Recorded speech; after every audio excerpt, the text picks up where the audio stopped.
Welcome to your Barbados Today Evening News Update for Monday, May 20th. I'm Fernella Wedderburn. Thanks for joining us.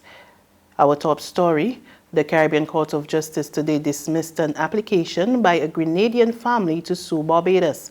The Gilbert family had accused Bridgetown of violating their right to free movement under Article 45 of the revised Treaty of Chaguaramas. Back in 2016, the family, who was on the island for a visa appointment, claimed they were arrested and detained for 6 hours after a store owner accused one family member of stealing her mobile phone. Tamika and Lionel Gilbert claimed that they were subjected to degrading treatment, including being strip searched by police. In delivering the judgment, CCJ President Justice Adrian Saunders said the applicants did not present an arguable case based on nationality. In the judgment of the court, the applicants' reliance on Article 45 and the 2007 conference decision in the circumstances of this case was misconceived. The court found that the applicants had failed to make out an arguable case that they were prejudiced in respect of the enjoyment of their right to free movement within the state of Barbados and to depart Barbados without impediment. They therefore did not satisfy Article 22B, and special leave could not be granted. 3 St. Michael men were remanded to HMP Dodds after being charged in connection with a multi-million-dollar drug bust. They are Christopher Dave Johnson of Martindales Road, Marlo Anthony Edwards of Taylor's Gap, Martindales Road, and Colville Ishmael Brathwaite of Brandon's Main Road. The 3 are charged with possession, intent to supply, and trafficking of cannabis. They were arrested after police officers from the drug squad and personnel from the Barbados Coast Guard intercepted a fishing vessel 27 miles off Needham's Point. Law enforcement officers discovered 16 polythene bags, which all contained a quantity of vegetal matter suspected to be cannabis, which weighed about 300 kilograms with an estimated street value of $1.2 million. When they appeared before Magistrate Christy Coffey Sergeant today, they were each offered $700,000 bail, but they had no suitable sureties. The BERT Monitoring Committee is upbeat about the country's economic performance and it's eyeing even more progress.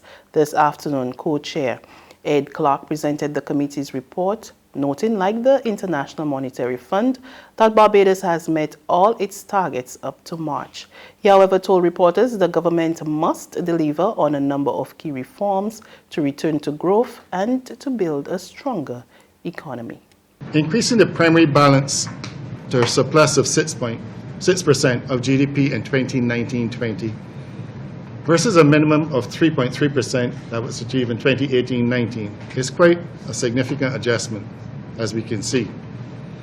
The Monitoring Committee continues to see this as central to the success of this program, requiring revenues to perform and expenditure control to be achieved. These are must-do things. There's no wavering on these. We must achieve this target. The increase in the level of expenditure on transfers is an area of concern to the committee.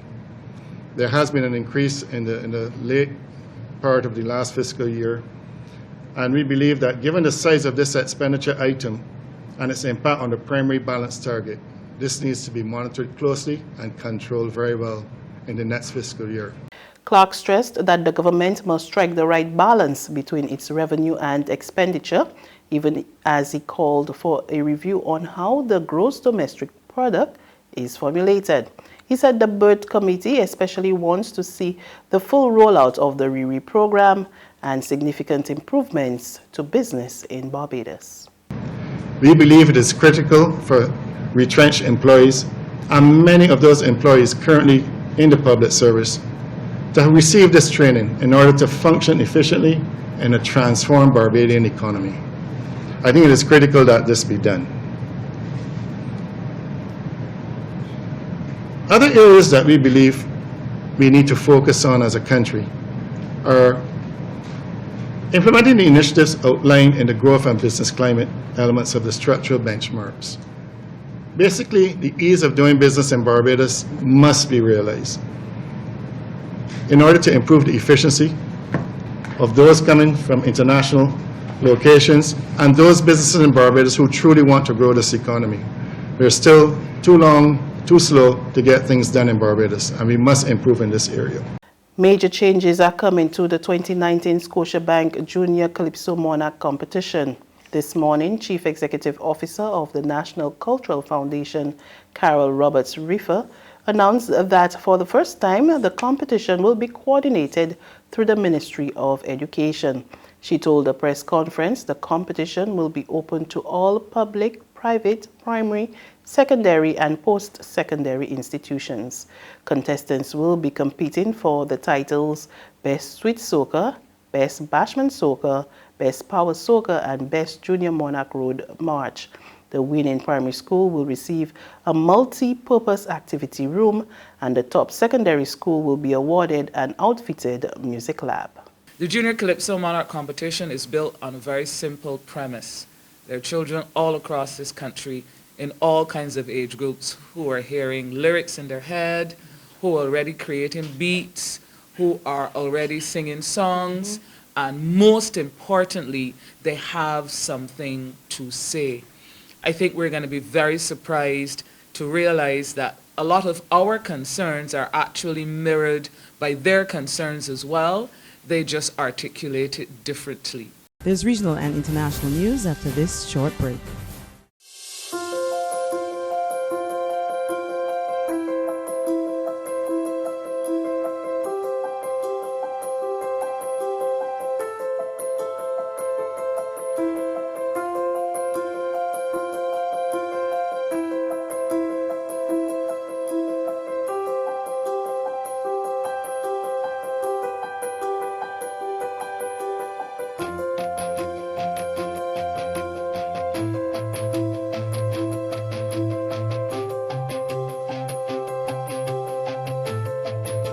Barbados Today, news you can trust.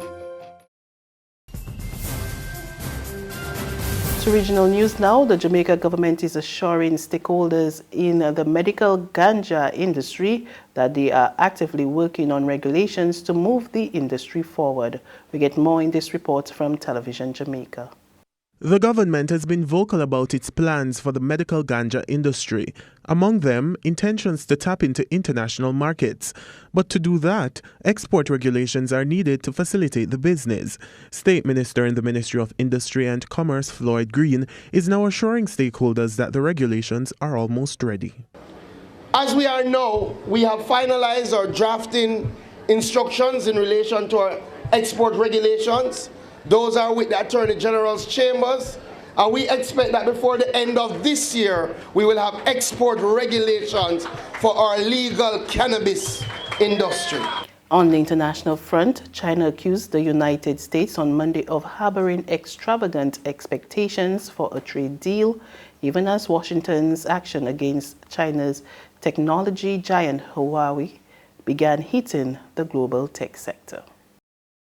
China on Monday accused the U.S. of having, quote, extravagant expectations for a trade deal. The remarks come after U.S. President Donald Trump said this in a Fox News interview that aired Sunday night. You're so far ahead from presidents that allowed you to get away. This can't be a 50-50 deal. Anyway, we had a very strong deal. We had a good deal. And at the end, they changed it. In response, China's foreign ministry spokesman said he didn't know what Trump was talking about. Adding to tensions, the U.S. military said one of its warships sailed in the disputed South China Sea on Sunday, angering Beijing. We strongly urge the United States to immediately stop such provocative actions. A trade war between the world's two largest economies seemed close to over just weeks ago. That's news, but for the very latest, visit our website at www.barbadostoday.bb. You can also subscribe to our e-paper, email updates, or like us on Facebook, and sign up for our breaking news alerts via WhatsApp. We're also on Izumi Media in bus terminals, as well as screenplay at supermarkets and gas stations near you. You can also hear us on Mix 96.9 FM and Capital Media HD 99.3 FM. I'm Fernella Wedderburn. Good evening.